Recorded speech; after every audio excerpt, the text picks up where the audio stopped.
આજથી લગભગ 35-36 વર્ષ પહેલા બોરીવલીમાં રહેતા મુમુક્ષુઓ દર્શન પૂજન તેમજ પર્યુષણ પર્વ દરમિયાન મલાડ મંદિરમાં જઈ લાભ લેતા હતા. પરંતુ મુંબઈ શહેરની ભીડ વધતા મલાડ મંદિર જવું મુશ્કેલ થયું હતું.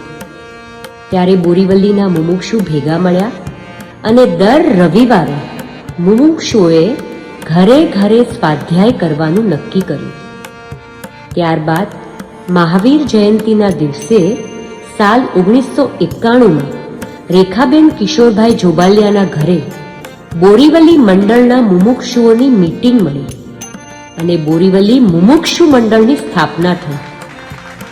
ત્યારે બાબુલાલજી જૈન, ચંદ્રકાંતભાઈ શાહ, ભાસ્કરભાઈ શાહ, મનસુખભાઈ પટેલ, રવજીભાઈ પટેલ, નવીનભાઈ શાહ, જયેશભાઈ શાહ, મહેશભાઈ શાહ, ધીરુભાઈ શાહ, વિપિનભાઈ શાહ, વસંતભાઈ શાહ, પ્રકાશભાઈ શેઠ, જયંતિભાઈ દોશી, કનુભાઈ ભાયાણી, ધીરજલાલ મૂળજીભાઈ ભાયાણી, ગિરીશભાઈ અજમેરા, વિક્રમભાઈ અજમેરા, શૈલેષભાઈ દેસાઈ, હર્ષદભાઈ ગોસલિયા, નટવરભાઈ ગોસલિયા, ઇન્દિરાબેન ભાયાણી, ઇન્દિરાબેન શાહ, પુષ્પાબેન ડગલી, મનહરભાઈ દોશી, મહેન્દ્રભાઈ મહેતા, અરજણભાઈ પટેલ, જે શાહ, જેડી શાહ વગેરે મુમુક્ષુઓએ હાજર હતા અને મીટિંગમાં નક્કી કર્યું કે પર્યુષણ પર્વ હવે બોરીવલીમાં જ ઉજવવા ધરમસિંહ ભાટિયા હોલ ભાડે લઈ મલાડ મંદિરથી ભગવાન મહેમાન તરીકે લાવી હોલમાં અભિષેક, પૂજા, સ્વાધ્યાય, પ્રતિક્રમણનો લાભ લેતા.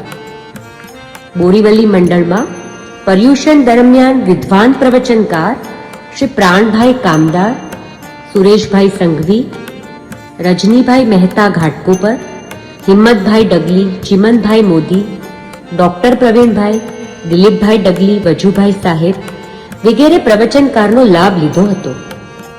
બોરીવલી મંડળ ખૂબ જ નાનું મંડળ હતું, પરંતુ દરેક મુમુક્ષુઓની ભાવના ખૂબ જ ઊંચી હતી. મુમુક્ષુઓ ભાવના ભાવતા કે બોરીવલી મંડળમાં વહેલામાં વહેલી તકે એક શિખરબંધ મંદિરનું નિર્માણ થાય. ત્યારે બાબુલાલજી જૈન, ભાસ્કરભાઈ શાહ, કિશોરભાઈ, ચંદ્રકાંતભાઈ, રવજીભાઈ, મનસુખભાઈ, નવીનભાઈ વગેરે દર રવિવારે પ્લોટ જોવા માટે જતા હતા.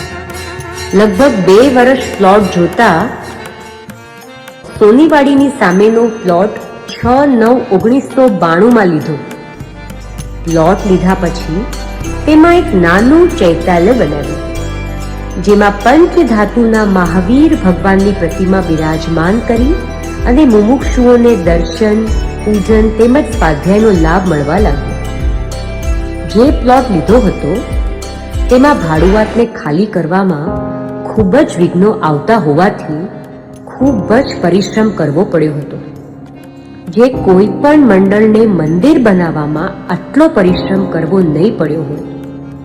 બોરીવલી મંડળના ટ્રસ્ટીઓ પોલીસ સ્ટેશનમાં પણ ગયા હતા, પરંતુ મંડળના ટ્રસ્ટી શ્રી નવીનભાઈ શાહની સૂઝબૂઝ તેમજ અથાગ પ્રયત્નો દ્વારા દરેક વિઘ્નોનો અંત આવ્યો અને દરેક મુમુક્ષુઓની ભાવના ફળી 18/5/1997માં એક ભવ્ય નૂતન જૈન મંદિરના શિલાન્યાસ મહોત્સવનું આયોજન થયું.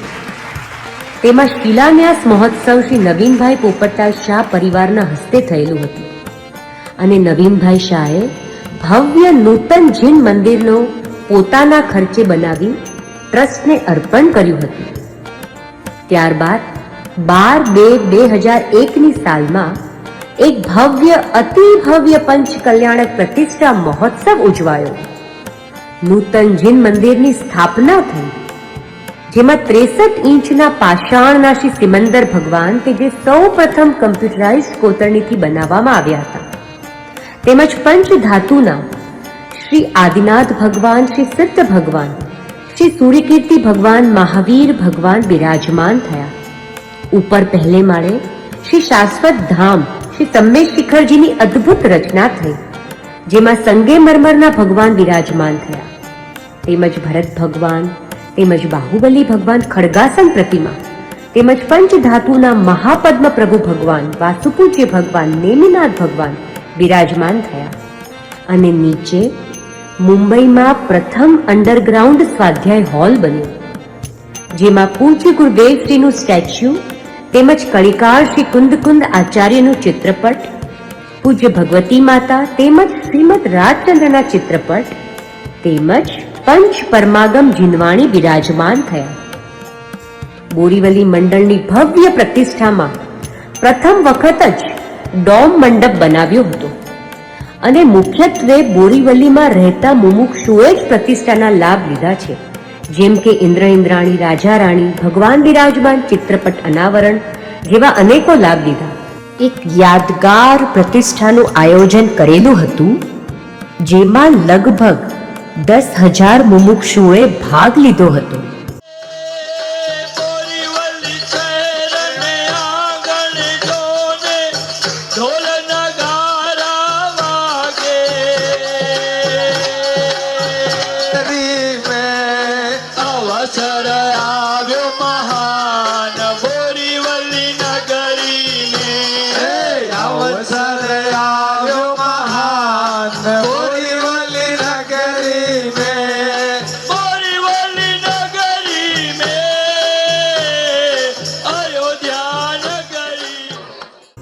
બોરીવલી મંદિરની રચના પણ એવી સુંદર છે કે બહાર જતા આવતા મુમુક્ષુઓએ દર્શનનો લાભ રોડ ઉપર ઊભા રહીને પણ લઈ શકે છે.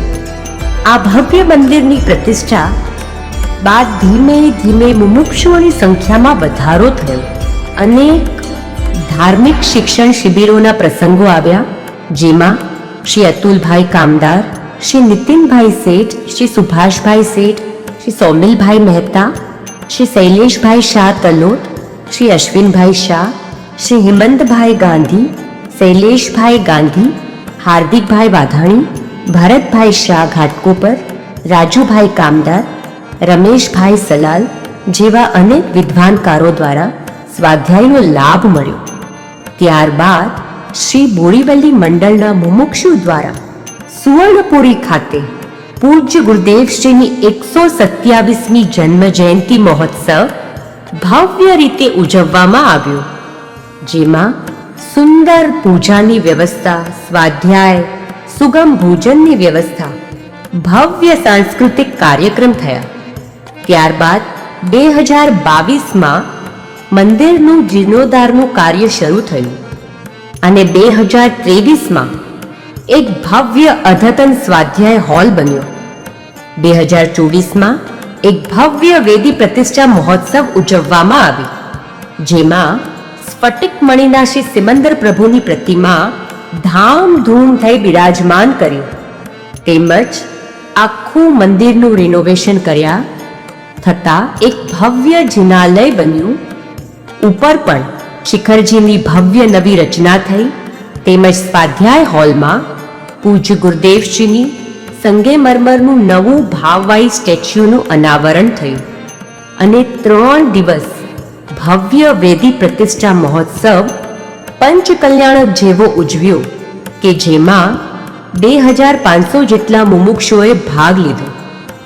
આજે ગર્વથી કહી શકાય કે સુવર્ણપુરી સોનગઢ અંતર્ગત એક મોટું મંડળની ગણતરીમાં શ્રી બોરીવલી મંડળનું નામ થયું, કેમ કે સોનગઢ અંતર્ગત મંડળમાં પૂજ્ય ગુરુદેવશ્રીના પ્રવચનમાં સૌથી વધારે મુમુક્ષુઓની સંખ્યા હોય તો બોરીવલી મંડળમાં સૌથી વધારે મુમુક્ષુઓના ઘર સોનગઢમાં હોય તો બોરીવલી મંડળના મુમુક્ષુઓના.